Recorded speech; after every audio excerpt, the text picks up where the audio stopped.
Então, boa noite a todos, sejam todos bem-vindos.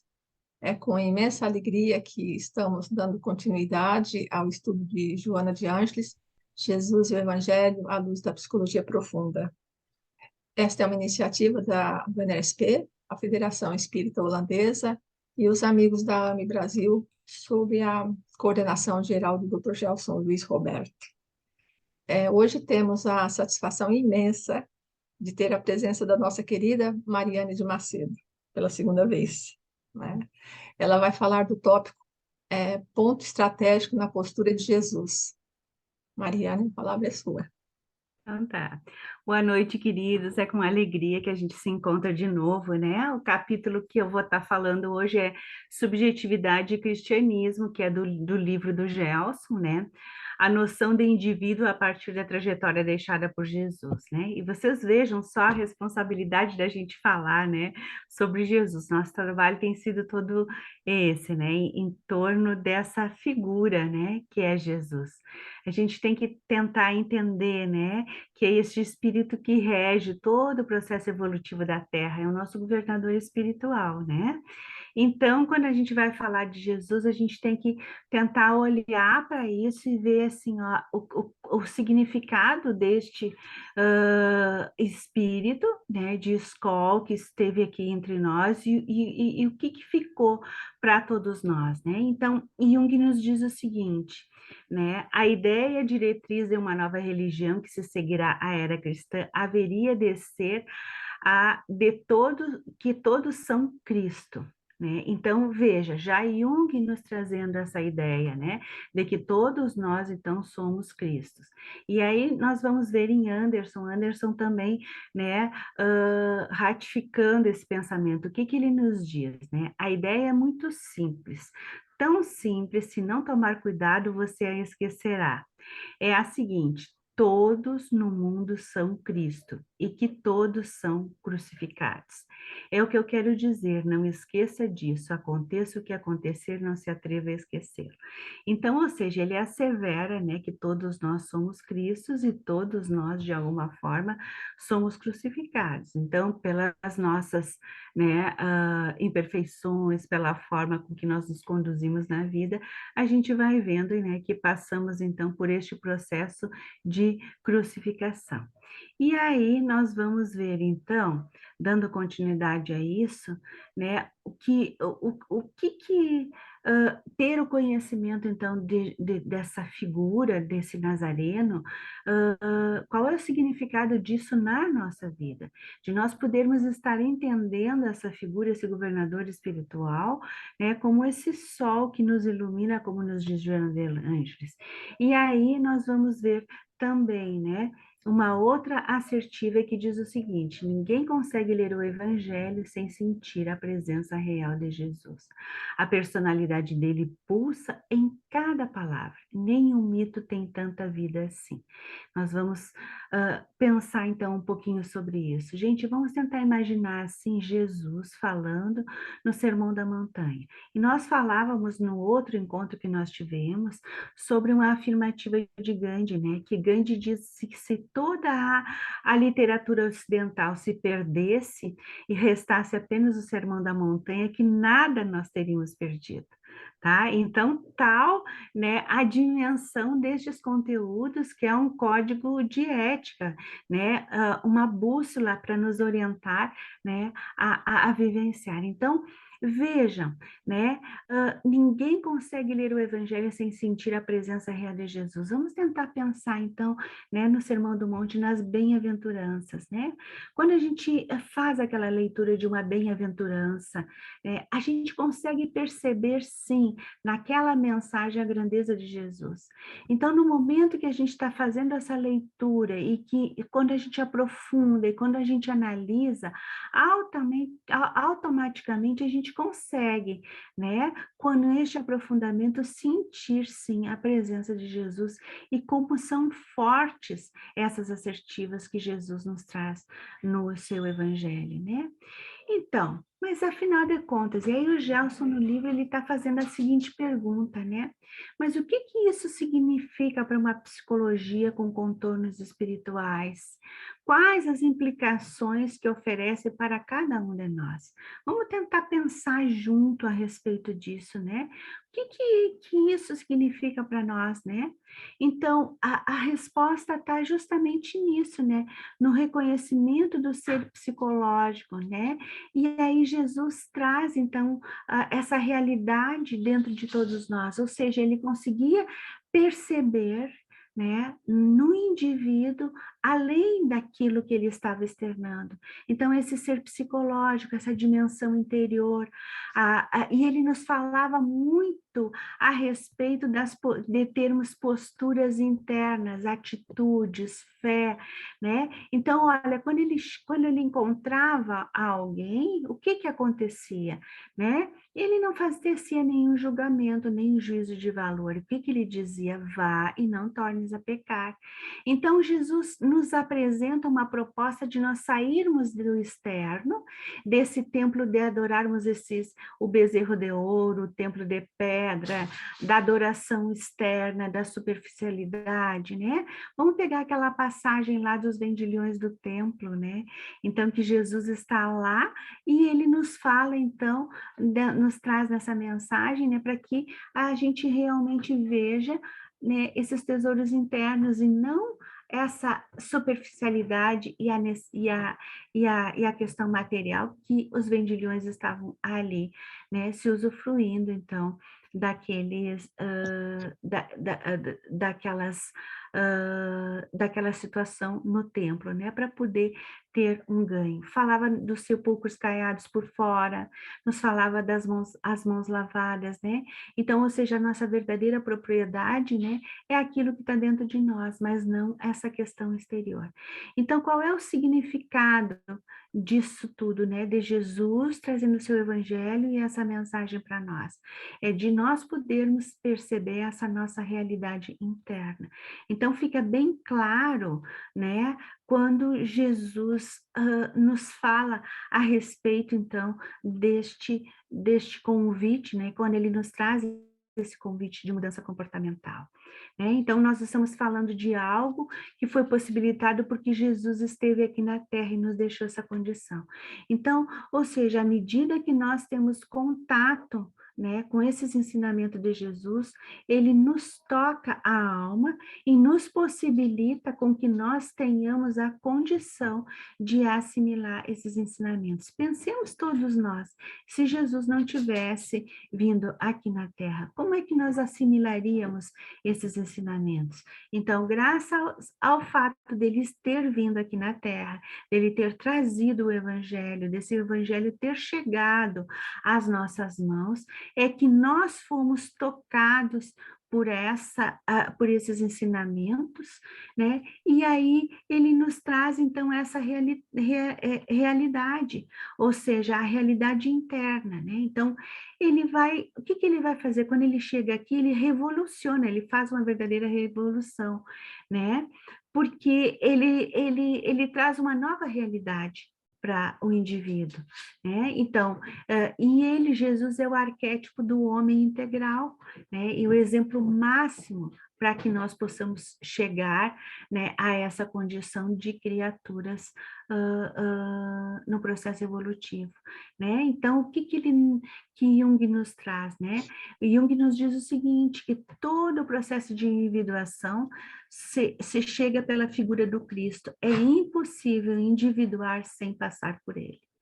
Gente, vejam como é forte essa assertiva de Jung, né? Ou seja, não tem como nós chegarmos à evolução ou à individuação sem nós passarmos, então, por este processo do Cristo, por este entendimento. E aí a doutrina espírita, então, ela já vem e nos fala do modelo e guia, né? Então, olha o modelo e guia, né? Então, nós temos, então, ele é o arquétipo do homem integral, tá? Então, ou seja, ele é o nosso modelo e guia, tá? E aí nós vamos ver, então, o André Luiz nos falando, então, da influência de Jesus na humanidade. E aí eu vou pedir licença para os irmãos para ler esse trechinho na íntegra, né? Não falar só tópicos, mas ele na íntegra, porque ele vai ser muito importante para a gente poder fazer essa análise, ó. Então, o que André Luiz diz o seguinte, que desde a chegada do excelso benfeitor ao planeta, observa-lhe o pensamento sublime penetrando no pensamento da humanidade.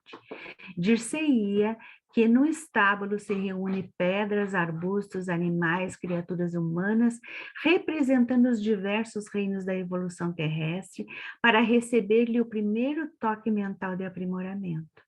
Aquele que vinha libertar as nações, não na forma social, que sempre lhe será vestimenta às necessidades da ordem coletiva, mas no hábito das almas, em função da vida eterna. Ele chega sem qualquer prestígio de autoridade humana, mas com sua magnitude moral, imprime novos rumos. Gente, preste atenção, imprime novos rumos à vida. Como dirigir-se, acima de tudo, ao espírito em todos os climas da Terra, transmitindo as ondas mentais das esferas superiores que procede, transita entre as criaturas, despertando-lhes as energias para a vida maior, como que a tanger-lhe as fibras recônditas de maneira a harmonizá-las como uma sinfonia universal do bem eterno.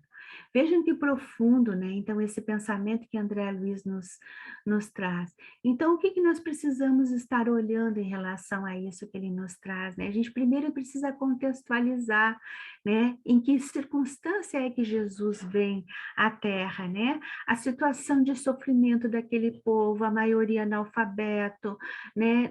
Com poucos recursos, com dificuldade de assistência médica, muitos deles oprimidos, a situação era de grande sofrimento. Então, esse Messias que era tão esperado, ele vem nessas condições, e aí o que ele faz? Ele imprime novos rumos à vida dessas criaturas, né? Fazendo com que essas pessoas, elas se harmonizem, elas criem esperança, elas consigam ver, sim, entender, né, a verdadeira vida.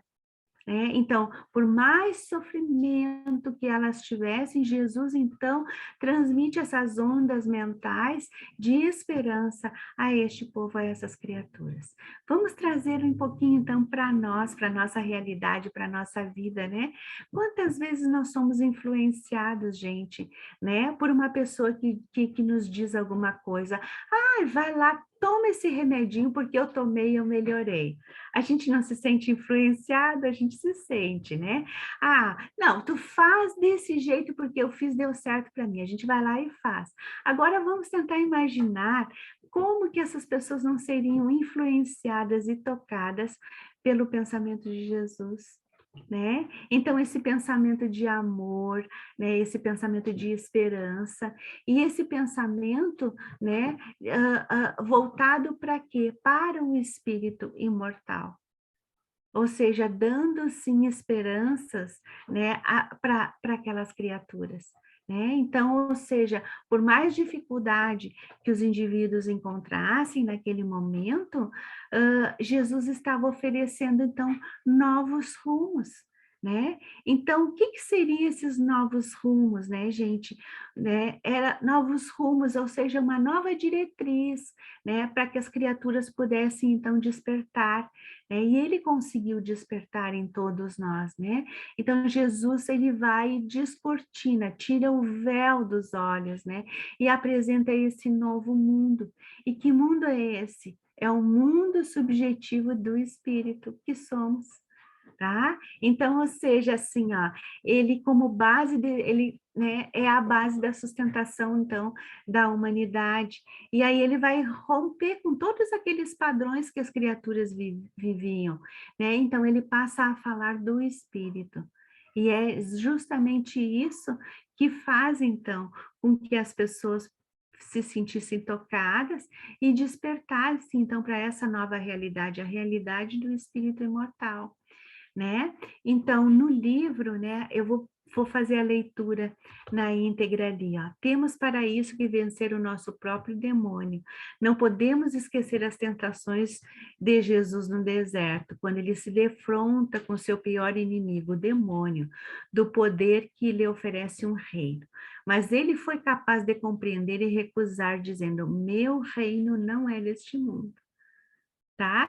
Então, quando Jesus vem e diz que o reino dele não é deste mundo, ele já está falando então de um outro mundo. Mas o que que é este outro mundo? É o mundo na espiritualidade? Não, não é o mundo na espiritualidade, né? É o nosso mundo interno. E aí a gente vai vendo, seguindo ali o parágrafo, a gente vai vendo. Interrogado pelos fariseus sobre quanto havia de vir o reino de Deus, respondeu-lhes e disse: o reino de Deus não vem com a aparência exterior, nem dirão, ei-lo aqui e ei-lo lá, porque eis o reino de Deus está dentro de vós. Olha só, então falando do nosso mundo interior. Então, gente, o que que nós vamos observar, né?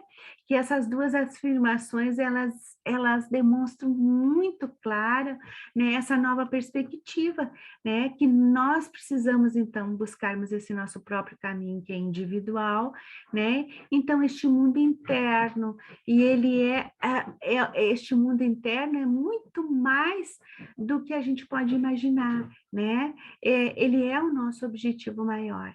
E aí a gente precisa estar tentando assim, ó, traduzir este reino não é deste mundo.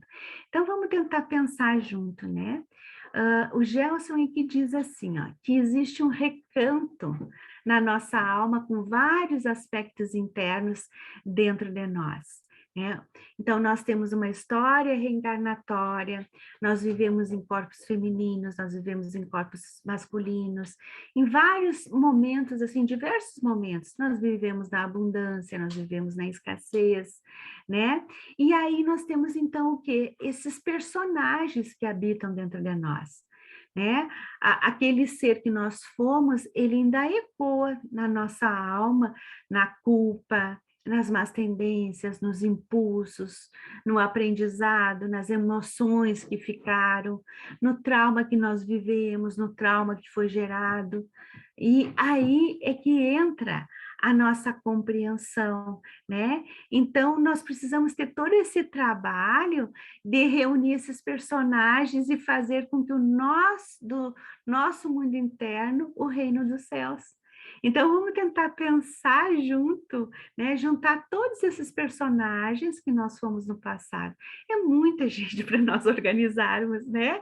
Então, ou seja, se às vezes a gente tem dificuldade de reunir a família dentro de casa, que nem às vezes nem é um número tão grande, né? Então, 3, 4 pessoas, né? Às vezes a gente já tem dificuldade, vamos tentar pensar então as nossas sucessivas existências, né? E cada qual, né, uma experiência diversa da outra, umas mais traumáticas, outras mais leves, né? Então, como é que a gente vai fazer para organizar todos esses personagens? Mas esse reino, ele precisa ser integrado, né? Porque todos esses personagens, eles precisam entender a mensagem do Cristo.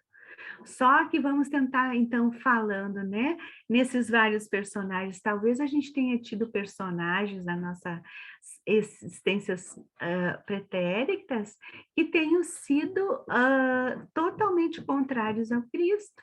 Então, nós vamos nos deparar agora com este desafio, né, dessa parte nossa que está aqui, que foi contrária ao Cristo, ter que se deparar, então, com essa proposta de reconhecer o Cristo, de estar, né, tentando fazer esse processo de trazer o Cristo para a sua vida. Então, o que a gente vai entender? Que às vezes nós temos algumas partes nossas que conseguem perdoar, tem outras partes que são mais ressentidas, tem uma parte que já tem consciência de que o Cristo deve fazer parte da nossa existência, né, do nosso propósito de vida, mas talvez a gente tenha uma parte nossa muito primitiva ainda, que cultuava outros deuses, ou vários deuses, né? Então, ou seja, veja, a gente tem que fazer todo esse processo de integração. Nosso trabalho, então, é iluminar o reino interno com a mensagem de Jesus. Então, vejam, por isso que meu reino não é deste mundo. Vejam só, né? Então, nós precisamos estar entendendo essa proposta, né, deste reino interior, né? Este reino, este homem, né, para chegarmos ao que o Jung fala do homem total, né? Então, o que que Jung está nos dizendo a respeito, então, dessa assertiva?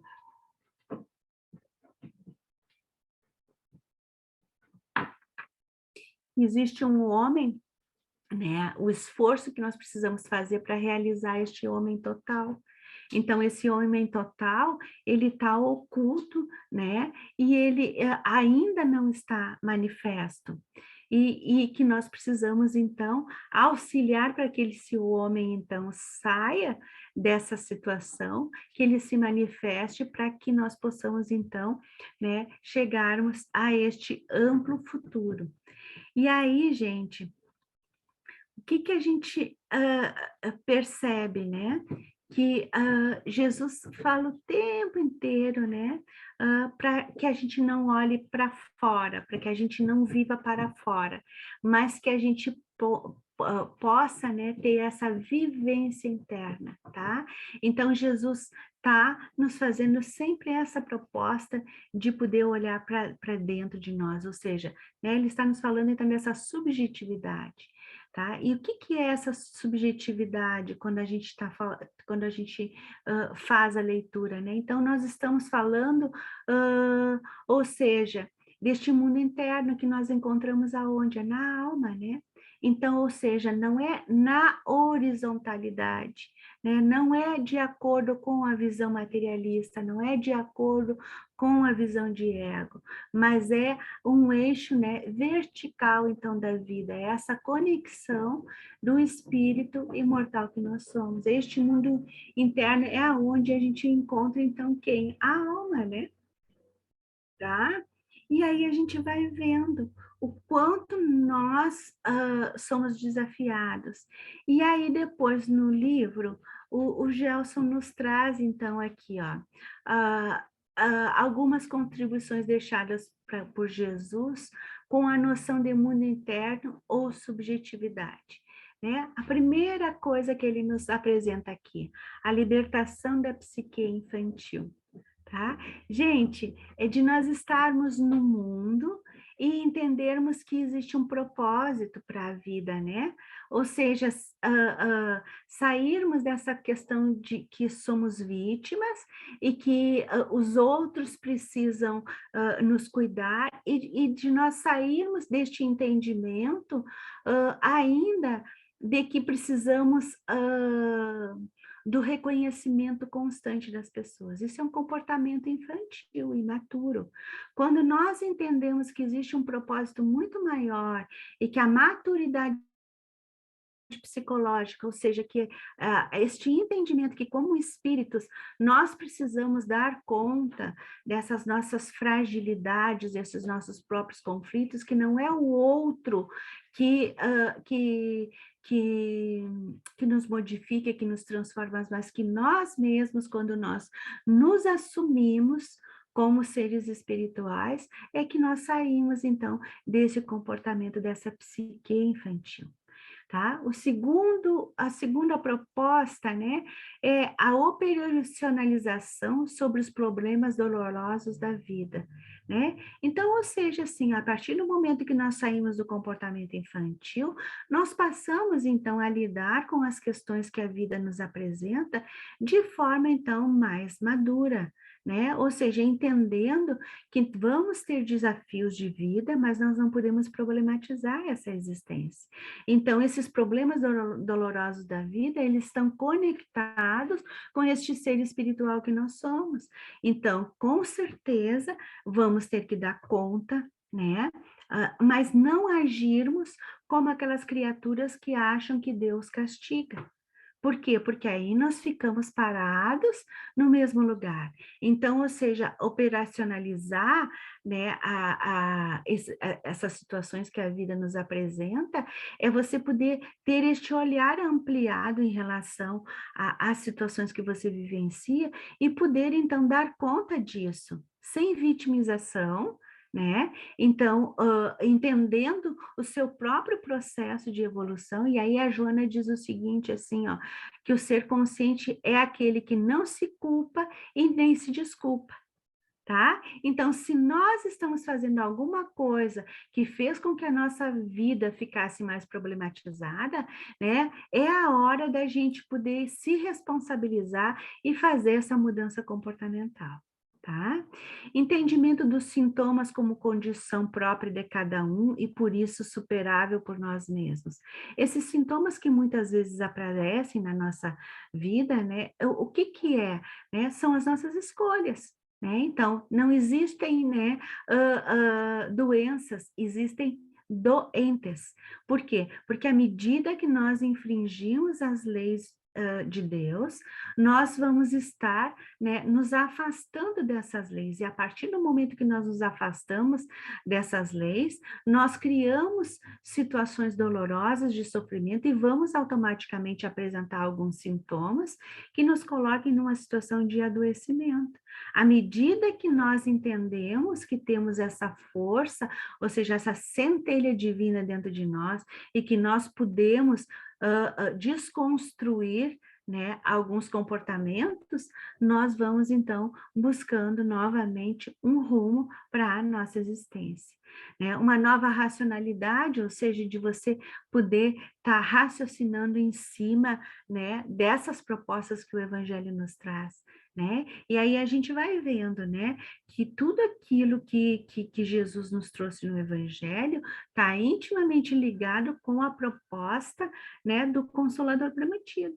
Né? Então, há muitas moradas na casa do meu pai, né? Quando ele fala no meu pai, ele está falando de Deus, né? Deus é o primeiro princípio básico da doutrina espírita, as moradas do meu pai é a pluralidade das existências, ele nos fala a respeito da necessidade de nascer de novo, ele está falando da reencarnação, se você nasce de novo, você é um espírito imortal, né? Então, ele nos fala da comunicabilidade entre os espíritos, né? Que ele está falando da mediunidade, tá? Então, a gente vai entendendo que essa proposta do Cristo, ela está em consonância com a doutrina espírita, que também está, né? Ou seja, assim, ó, com a proposta da nossa Joana de Ângeles, da nossa benfeitora.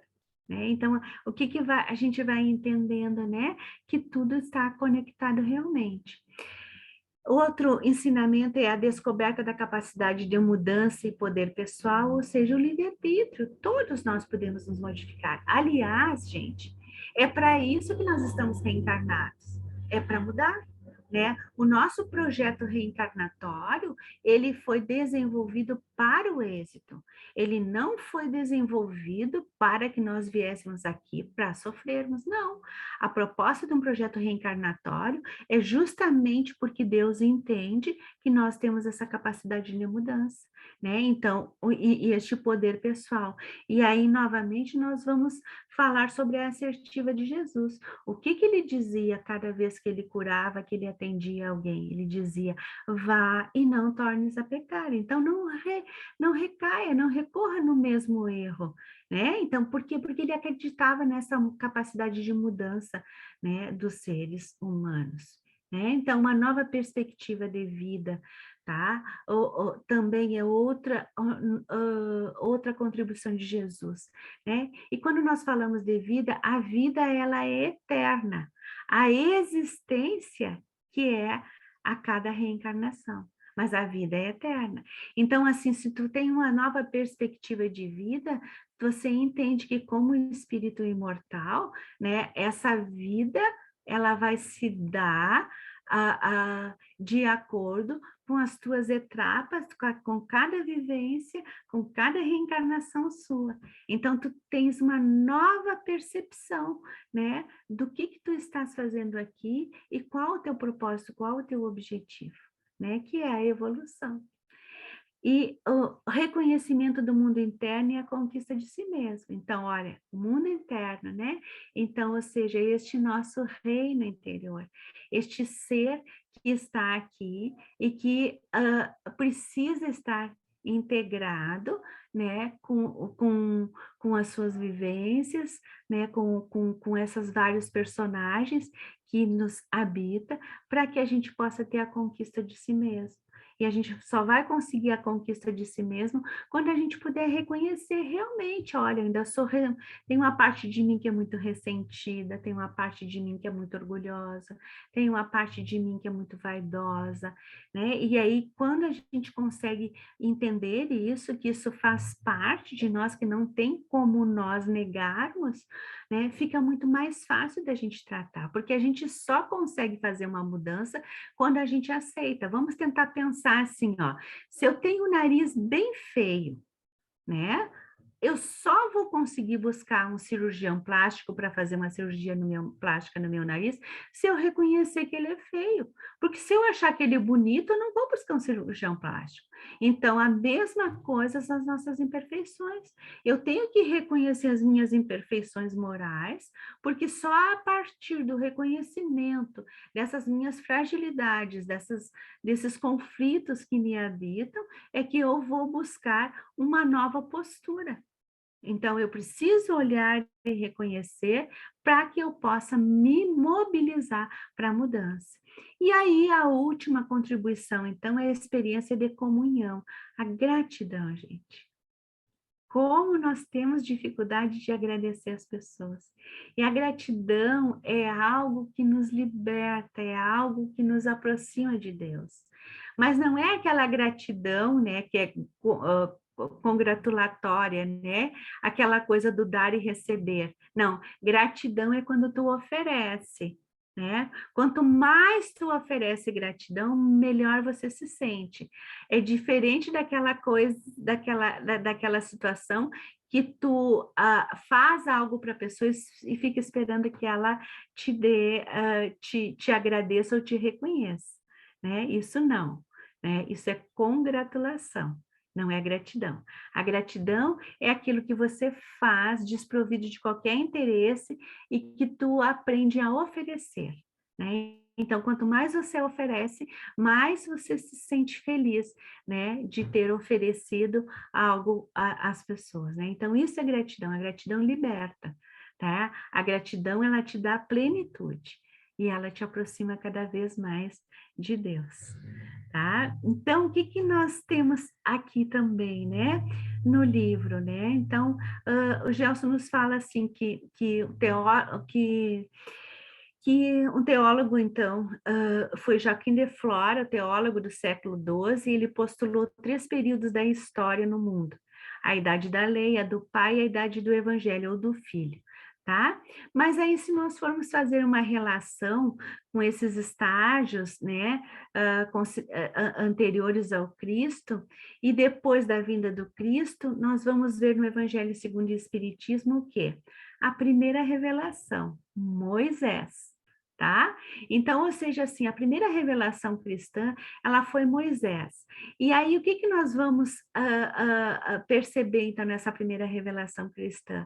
É um Deus ainda autoritário, ali no comando, né? E essa perspectiva de subjetividade, ela não tinha essa ideia de subjetividade, ela tinha a ideia de nação, porque, ora, era o povo que estava indo com Moisés para a terra prometida, né? Então, ou seja, a subjetividade era vista, então, ali com a ideia de nação. Tá? Na segunda revelação cristã, que é Jesus, né? Então nós vamos encontrar o quê? O valor da fé neste indivíduo singular que é Jesus, né? Então, ou seja, essa vivência com Jesus transfere então para cada um, né? Dizendo então, que ele é o caminho, a verdade e a vida. E aí Jung nos fala então que Cristo é o homem interior ao qual se chega pelo caminho do autoconhecimento. Então, ou seja, assim, ó, nós só vamos chegar ao Cristo, gente, pelo autoconhecimento, ou seja, tentarmos então ver, ó, o nariz está feio, eu preciso reconhecer para poder fazer a cirurgia plástica. Eu reconheço as minhas imperfeições, eu me faço esse autodescobrimento para que eu possa então seguir por este caminho do Cristo. Eu sou o caminho, a verdade e a vida. Né? Então, como é que nós vamos chegar ao Pai se não através do Cristo? Mas para chegarmos, então, né, ao Cristo, nós precisamos olhar, então, né, para dentro de nós mesmos, ou seja, este interior, né? E aí a gente vai observando nessa segunda revelação cristã, uma característica que é muito importante da gente observar é que Jesus apresenta Deus como Pai. Tá? Então, o Deus de Moisés era um Deus que castigava e cruel, e Jesus nos apresenta, então, Deus como Pai. Olha que coisa boa para os nossos corações. E quando ele apresenta Deus como Pai, ele nos estimula, gente, né, a despertarmos a consciência que todos nós somos filhos deste Pai, deste Deus, tá? E isso só vai acontecer, né, essa consciência desperta de que Deus é Pai, pela presença, então, de Jesus aqui. Ou seja, por quem é esse Jesus, né? Ele esteve conosco como pedagogo, ele esteve conosco como mestre, ele esteve conosco como guia das ovelhas perdidas, e ele é, sim, né, aquele grande amigo da nossa alma. Ele suporta, ele tolera a nossa pequenez, né? Porque a pedagogia dele foi pelo exemplo. Ou seja, o projeto de Jesus é um projeto de educação e de amor, né? E não tem indivíduo que não seja tocado por um projeto como esse, de educação. Então, ou seja, não é sai da primeira revelação que era cruel e castigava e nos apresenta um Deus de amor. E Jesus, nesse seu projeto pedagógico, ele faz então o convite para que a gente possa se educar e para que a gente possa desenvolver o amor, mas a gente só conseguiu isso através então da vinda do Cristo e construindo então essa subjetividade. E aí nós vamos ver então a terceira revelação que está centrada então nessa experiência pessoal, né? Então, que vai nos conectar então com esse Cristo, né, que fez a promessa do Consolador prometido e que nos apresenta, então, essa proposta efetiva então, de transformação, né? E aí a gente vai vendo, né, a proposta da doutrina espírita, uma das coisas que a gente precisa estar olhando em relação à doutrina espírita é a sua universalidade, gente. O que seria essa universalidade, né? Nós vamos reforçar, então, essa mensagem do Cristo, certo? E essa universalidade faz a gente entender que a gente precisa sair deste pensamento pequeno e entendermos que a universalidade ela está nos falando a respeito de respeitarmos as religiões, ela está nos falando a respeito de nós não termos preconceito, de respeitarmos as raças, né? De respeitarmos as questões políticas de cada um. Então, ela vai então nos tocar a nível de consciência. Tá? Então, veja como amplia a nossa percepção, né? Então, nós precisamos ter desperto em nós este entendimento da proposta, então, do Cristo Jesus. E aí, a Joana, nossa benfeitora, né, ela diz o seguinte, né, que ela nos afirma que Jesus é o perene momento em que o Rei Solar mergulhou nas sombras terrestres. Ou seja, Vejam, lembra que nós falamos no início, né, ou contextualizando, em que momento foi que Jesus veio à Terra, né? Ele veio justamente no momento de muita dor, de muito sofrimento para aquelas pessoas, né? Mas este Rei Solar, ele está aí à disposição nossa até hoje. E eu vou continuar, porque eu vou ler na íntegra aqui, então, o que a nossa benfeitora nos diz. Nos afirma que Jesus é o perene momento em que o Rei Solar mergulhou nas sombras terrestres, a fim de que nunca mais houvesse trevas na humanidade, possibilitando uma perfeita identificação entre a criatura e o seu Criador para todo sempre. A benfeitora nos coloca que ele implantou o seu reino no país das almas, inaugurando a era da renúncia dos bens terrenos, convidou ao despertamento. Podemos dizer as palavras de Joana: busca Jesus nas tuas paisagens íntimas e estabelece um vínculo de amor com ele, deixando-te conduzir pelos caminhos seguros do bem. Vejam só que profundo isso, né, gente? Então, quando a gente faz a leitura dessa mensagem, a gente vê assim, ó, como nós podemos trazer Jesus para o nosso íntimo. Então, não aquele Jesus crucificado, distante de nós, aquele Jesus que nos foi apresentado, né? Mas esse Jesus que é, sim, né, um psicopedagogo, um amigo de todas as horas, que nos conduz, né? Esse evangelho, ele é uma bússola que nos orienta no caminho que nós devemos seguir. Se nós seguíssemos o evangelho, talvez os nossos sofrimentos, né, fossem muito menores, né? Então, o que nós precisamos fazer? É um esforço para nos libertarmos, né, dessa nossa condição ainda de criaturas assim, ó, tão imperfeitas ainda que nós somos, né? Rumo que, então, olha, lembram lá, né? Jesus veio trazer, então, um novo rumo à vida, né? E que rumo é esse? É a grande luz. A grande luz é Jesus, né? Então, todos nós podemos conquistar este caminho. E aí Jung nos diz o seguinte, né? A finalidade única da existência é trazer luz na escuridão do ser. Gente, vamos pensar junto. Luz na escuridão do ser. Do que nós estamos falando? Evangelho, a boa nova, né? Ou seja, o evangelho é boas notícias. Quando a gente está triste e recebe uma boa notícia, a gente não se ilumina, né? A gente não se enche de esperança, a gente se enche de esperança, sim.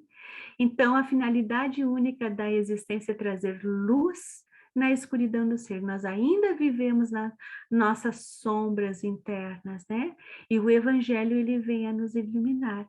Então, Jesus, ele é o grande libertador na nossa alma, né?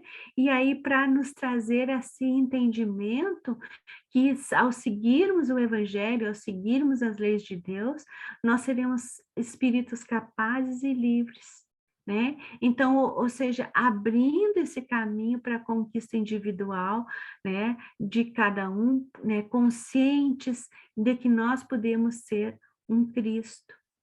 Vós sois deuses. Não é Jesus que diz isso? Né? Ou seja, nós temos a mesma capacidade de transformação e de evolução.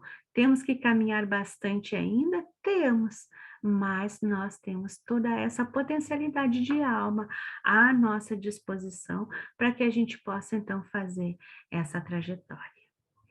Tá bom, queridos? Olha, 45 minutos, acho que podemos agora, né, conversar um pouquinho. O que vocês acham?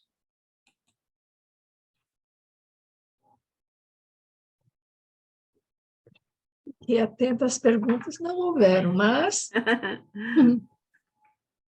tem muito material aí para a gente conversar, né? Uhum, uhum. Eu E gostei aí? muito, eu gostei muito Ficou, disso. Diga. não, não, estava só perguntando. E aí, vamos lá. O que você gostou? essa colocação. Teve muitas passagens aqui que eu fiquei assim, né, pensando. Mas a finalidade da reencarnação é trazer luz na escuridão do ser. Meu É. Deus, isso é Isso é profundo, forte, né? é forte, Isso é né? forte, isso é forte. Jung nos Buscar traz, luz. né? Jung nos traz essa proposta, né? Então, assim, eu coloquei a luz, então, como Jesus, né? Então, Jesus, sim, nosso modelo e guia. Mas vamos tentar pensar juntos aqui, ó, trazer luz na escuridão do ser. Se a gente parar para pensar, todos nós que estamos aqui, nós estamos absorvidos pela vida material, né? Então, em alguns momentos, nós temos atitudes que são totalmente inconscientes, né? Quando a gente tem um comportamento de impulso, quando a gente tem um momento de raiva, quando a gente tem um momento de agressão, né? Quando a gente vai lá e daqui a pouco assim, ó, tem um comportamento totalmente intempestivo, né? O que está configurando isso? Que nós estamos na sombra, né, e no escuro, porque a gente não consegue enxergar nada além daquilo que a gente está com o pensamento, né? Então, à medida que a gente vai percebendo isso, que como espíritos, a proposta deste espírito imortal é sim olhar para este mundo interno, né? Então, assim, essa alma que está aqui e que ela precisa se iluminar, ela vai se iluminar quando, né? Quando ela se dá conta, né? Do que ela tem que fazer. Vocês lembram que nos desenhos animados, e é claro que aqui eu vou entregar a minha idade, né? No tempo que tinha gibi, assim, então me lembro que o professor Pardal, quando ele tinha uma ideia, parecia uma lâmpada, não era? Né? Lembram? Ou seja, o que era a lâmpada? A lâmpada, ele teve uma ideia, ele foi iluminado. Então, olha só, o que vai acontecer? Cada vez que a gente se iluminar, que a gente tiver um pensamento, e que esse pensamento nos trouxer a um comportamento de lucidez, o que vai acontecer? A gente vai estar iluminado, tá? E assim, a iluminação, nós não temos que pensar que essa iluminação é um evento grande. A iluminação é feita de pequenas ações do cotidiano. Porque assim, ó, o que nós precisamos entender que a proposta que a Joana nos traz aqui de autodescobrimento é justamente essa, do dia a dia, mas de trazermos também Jesus para o nosso cotidiano. Né? Tira Jesus da cruz e botamos Jesus na nossa atualidade, tá? Então, ou seja, no momento que você vai ter uma explosão com uma pessoa, qual é o teu objetivo? Aonde que você quer chegar? Aí, quando você para e se dá conta, não, se eu explodir, eu vou piorar a situação. Eu não vou conseguir ter uma relação harmônica dentro do meu grupo familiar. Então, quando você tem esse pensamento, você se iluminou. Por quê? Porque você saiu daquele contexto, daquele pensamento negativo, daquele pensamento destrutivo e passou a ter um pensamento que te leva, sim, a uma conduta mais equilibrada, né? Então, olha, meu reino, que reino é esse? É uma parte minha que ainda está muito adoecida, é uma parte minha muito belicosa, é uma parte minha que ainda está muito primitiva, que acredita que pode resolver todos os seus conflitos através da briga, do grito, da agressividade. Então, é essa parte nossa que está lá ainda na escuridão. Sabe o que eu estava pensando? Quer dizer, pensando não, que eu, diante de uma situação na semana passada, quando eu estava lá ainda com a minha família, né? Viver conscientemente é um desafio, porque Desafio. nós temos muitos condicionamentos, né? Isso. E nessas horas que acontece alguma coisa que não está de acordo com aquilo que você está acostumada, essas horas são perigosas. Uhum. Eu vou dar um exemplo, pessoal, vou me expor aqui um pouquinho. Eu acho aqui na Holanda, quando você compra algo e não está certo, ou chegou em casa, não percebeu, você troca esse objeto, você vai à loja e troca normalmente, o pessoal te devolve. o dinheiro, o que você pagou, e tudo bem. Então, eu vejo agora pensando na questão, assim, no aspecto de condicionamento. E se eu estou condicionada a isso? Quer dizer, eu nunca parei para pensar, por exemplo, que no Brasil a coisa é diferente, né? Você lá, você comprou, só se tiver quebrado que você vai lutar para, né, ressarcir. E eu vou lá numa loja, assim, no impulso, com a minha irmã, comprei algo que não estava de acordo, não me servia. Cheguei em casa, o objeto em si não estava danificado, mas não era aquilo que eu precisava. E a vendedora me disse o contrário, é assim e tal, né? E eu voltei para trocar crente que eu ia devolver o objeto e pronto. Não, a gente não devolve o dinheiro, você precisa escolher alguma coisa. Gente, eu fiquei tão. Aquela braveza, porque para mim foi assim, uma coisa fora do que eu estou acostumada. Você entendeu onde eu estou querendo Entendi. chegar? Que às vezes Aham. a gente precisa estar o tempo todo consciente, porque nessas horas, isso é só um exemplo, né, de condicionamento, tem outras coisas, outras maneiras de atitudes que vão se encaixando no nosso ser, e se a gente não estiver alerta para isso, a gente. Porque depois que aconteceu, que eu fiquei, mas vem cá, por que eu fiquei tão irritada com aquela situação? Só porque para mim foi uma Aham. coisa inusitada, diferente. Horas, como assim? Não vai, não me serve. Você me deu a informação. Falei, você me deu uma informação equivocada. Não, mas a gente. Entendeu? Depois eu voltei para casa chateada com a minha reação de irritação, que eu falei, não era para tanto, mas naquele momento eu não parei, em nenhum momento para iluminar o meu reino interior e ver, olha, calma, você está em outro lugar, as leis aqui são outras, as regras são outras, né? Se eu tivesse tido aquele momento de iluminação interior, talvez eu tivesse Uhum. reagido com menos irritação, entendeu? É tão difícil, né? A Uhum. vida é um desafio, porque viver de qualquer modo a gente vive. Agora, quando a gente um desejo de agir sempre corretamente, aí entra essas lições, né? Eu digo que é lição, É, porque numa próxima Eu, situação eu eu, vou tentar me iluminar eu queria, interiormente. eu queria falar, eu acho, eu posso falar uma só, coisa? Eu posso falar uma coisa? pode, Oi, claro, Mariana. claro. Oi.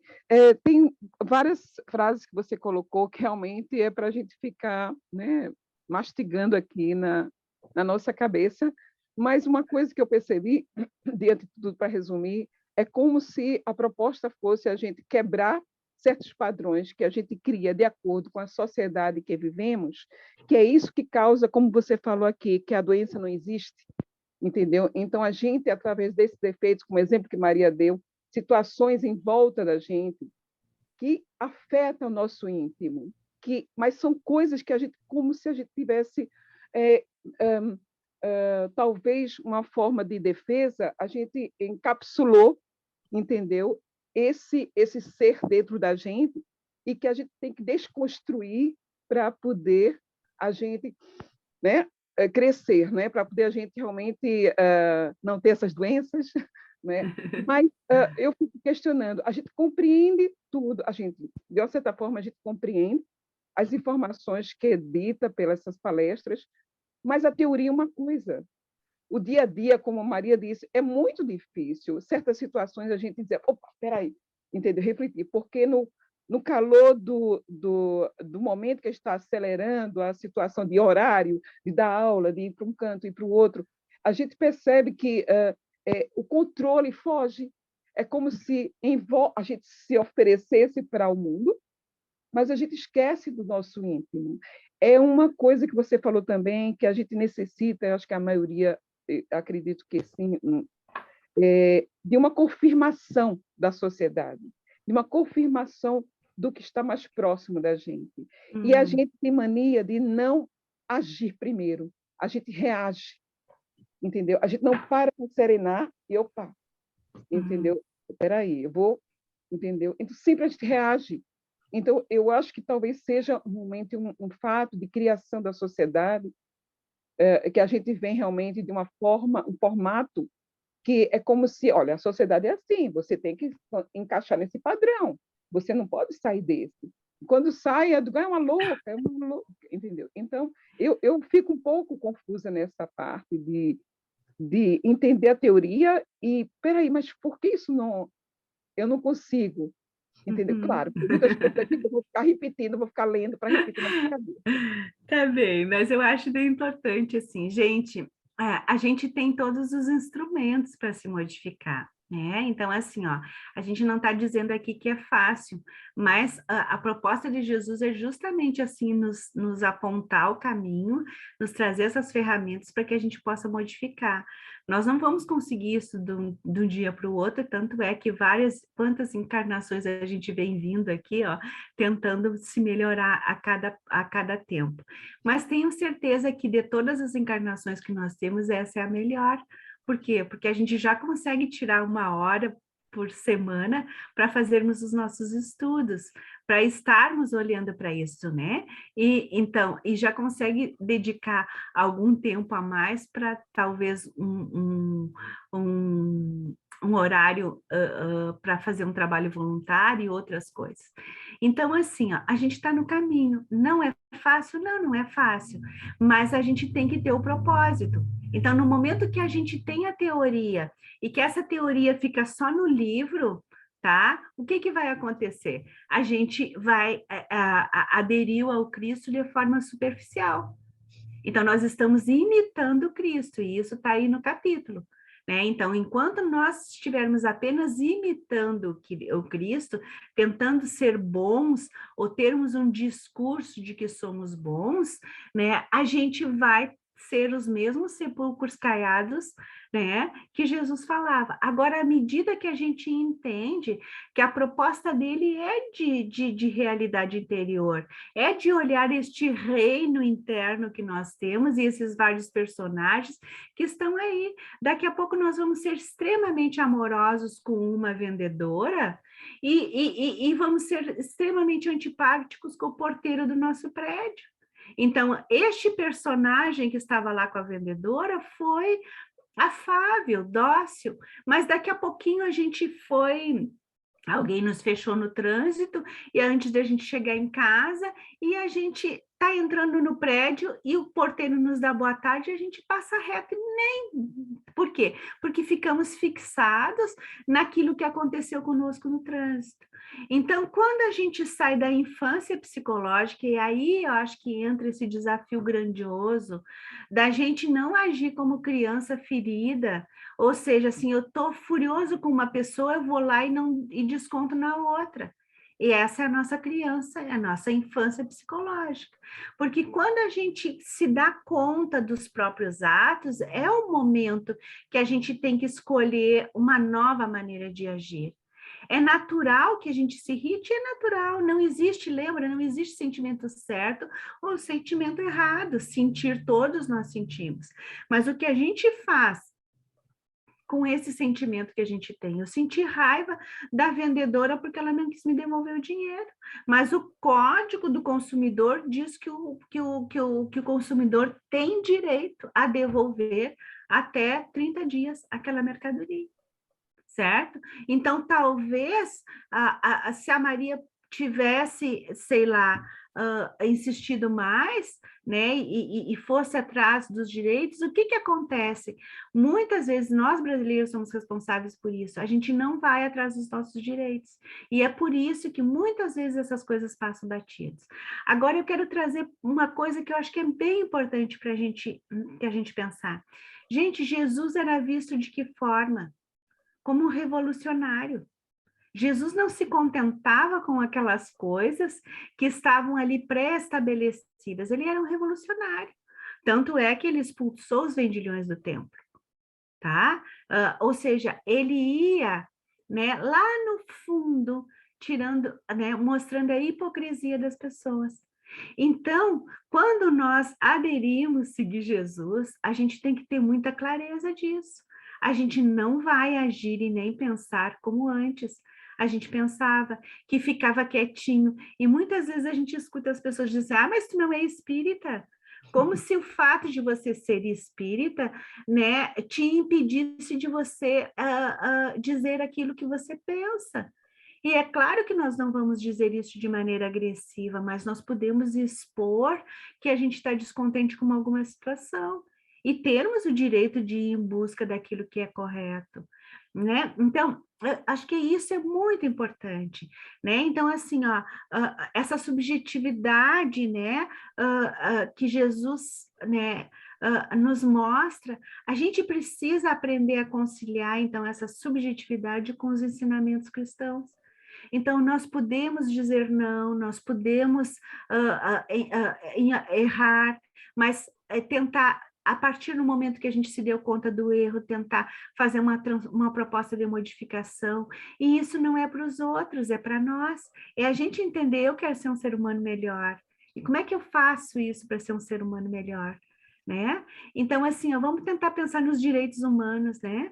Então, o que é os direitos humanos, né? Não é só seguirmos aquelas normas que estão lá, é a gente trazer os direitos humanos para dentro da nossa realidade, dentro de casa, né? Então, respeitar a vida, né? Fazermos todos aqueles princípios. O Evangelho está nos dizendo isso, né? Amar ao teu próximo como a ti mesmo, né? Às vezes a gente ama muito mais a gente, o próximo, ele que se ele não nos incomodar, até a gente ama ele, mas se ele nos incomodar, a gente já não ama mais, né? Então, nós somos desafiados o tempo inteiro. Então, quando a gente traz a proposta de Jesus, é para a gente aprender, então, a olhar este nosso reino interno, que está aí, que precisa ser modificado, nunca é para os outros, gente, é para nós mesmos, é para a gente se libertar do sofrimento, é para a gente se libertar dos sintomas, né? Para a gente não adoecer, para que a gente possa realmente, assim, ó, ser, como diz Jung, né? Este ser almado que nós somos, exercer esse ser almado na existência, e assim, com certeza, a gente vai ter muito mais leveza para lidar, né, com o sofrimento, com os conflitos que nós temos, todos nós, pela nossa imperfeição moral. Mariane, tem duas pessoas que levantou a mão, a Gigi e o iPhone. Obrigada, Mariane. Tá. Tudo bem, eu estou por vocês, gente. Tá, Gigi? Não estou ouvindo, está fechado o teu microfone. Só para complementar o que você falou, nós estudamos hoje, antes desse estudo, tivemos nosso estudo no livro maior, e o mentor Eusébio, é a fala do mentor Eusébio, capítulo 2, ele vai falar que nós fomos formados à luz da razão, mas que estamos escravizados à tirania do instinto. Então, quando você reage desse jeito, é o seu instinto falando. E então eu fico assim maravilhada, porque a gente está no estudo e, né, conecta outro estudo e a mensagem vai se conectando. É isso que eu queria dizer, que eu fiquei super feliz de interiorizar tudo que a gente estudou no estudo anterior, com um exemplo vivo do que o mentor disse para a gente, né? E então a vida é assim, nós ainda estamos escravizados à tirania dos instintos. Então eu fico assim maravilhada como que a gente, a espiritualidade, ela fala a mesma língua, né? Só vai mudando mudando o livro. Isso aí. Isso, obrigada. Certo, obrigada, Gigi. No mundo maior, a gente vai ver, né, André Luiz falando sobre a casa mental, tá? E tem uma obra chamada Cérebro Triuno, né, dos nossos amigos, então, Sérgio Lopes, Irvênia e o Décio, tá? Yeah. E aí eles nos trazem, então, né, essa ideia, né, então, que já foi trazida antes, né, eu acho que é Paul MacLean, que ele nos fala, então, do cérebro reptiliano, do cérebro límbico e do neocórtex, tá? Então, ou seja, quando nós agimos agressivamente, quem é que está falando? É o cérebro reptiliano. Então, sai um jacaré de dentro da gente, né? Então, ou seja, né, daqui a pouco vem aquela coisa bem... Né, as pessoas até dizem assim, animal, não é assim? Às vezes a gente escuta, né? Realmente, saiu lá um bem primitivo de dentro de nós. tá? Então, a gente vai vendo. O que é o límbico, né? É totalmente emocional, é aquela pessoa que faz um escândalo, que faz um agazão quando ela é contrariada, né? E o neocórtex, né, que já é a região, né, mais elaborada, que tem a área do planejamento, que a gente já pensa antes de fazer. Enquanto o sistema límbico atira a bomba e depois vai ver se tem gente dentro da casa, né? O neocórtex não diz, não, mas se eu atirar uma bomba e tiver gente lá naquela casa, eu não posso atirar a bomba. Então, vejam que já tem um planejamento. Então, com certeza, ele tem mais condições de estar conectado com a espiritualidade. Então, tudo isso que a gente está trazendo aqui é para a gente poder olhar. Existe muito em nós ainda dessa parte animalizada, mas que a proposta de mudança está aí, nós já temos as ferramentas. Então, o Evangelho é uma das ferramentas para a gente poder, né? Olha o que Kardec diz: domar as nossas más tendências. Gente, domar é coisa, né, que se faz com cavalo, não é verdade? Com animais, a gente faz doma, né? Então, vejam, falando então do nosso instinto, então, da nossa animalidade. Então, à medida que a gente vai estudando e tentando colocar em prática, a gente vai conseguindo, então, dar conta, né, dessa nossa imperfeição moral. É um desafio, mas a transição planetária está aí, nos convidando, né, nos trazendo, então, essas experiências de dor que todos nós estamos passando, para ver se a gente consegue, então, fazer essa mudança comportamental necessária e urgente a todos nós, tá?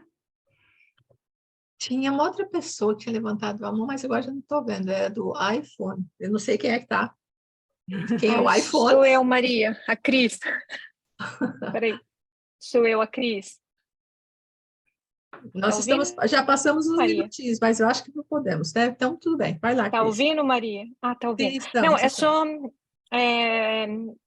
só queria comentar, como a gente está falando do Evangelho, eu não lembro o capítulo, mas tem aquele item no Evangelho segundo o Espiritismo, a raiva, Uhum. né? Eu sou uma pessoa muito agressiva, principalmente dentro do meu lar. Isso daí eu já tô assumindo, não, tô tentando aceitar. E sempre me bateu essa tecla, né? E aí, quando você lê aquele item do Evangelho, a raiva, né? Da onde vem a nossa agressividade, a gente se depara com tudo isso aí que você estava falando, né, Mariana? Esse mundo interno, né? Esse ego ferido, esse eu ferido. E hoje, toda vez que eu tenho esses momentos de raiva num restaurante que não sou bem atendida, hoje eu já consigo parar e pensar, epa, né, da onde que vem essa raiva, né? Esse ego ferido, né? Esse eu centrado.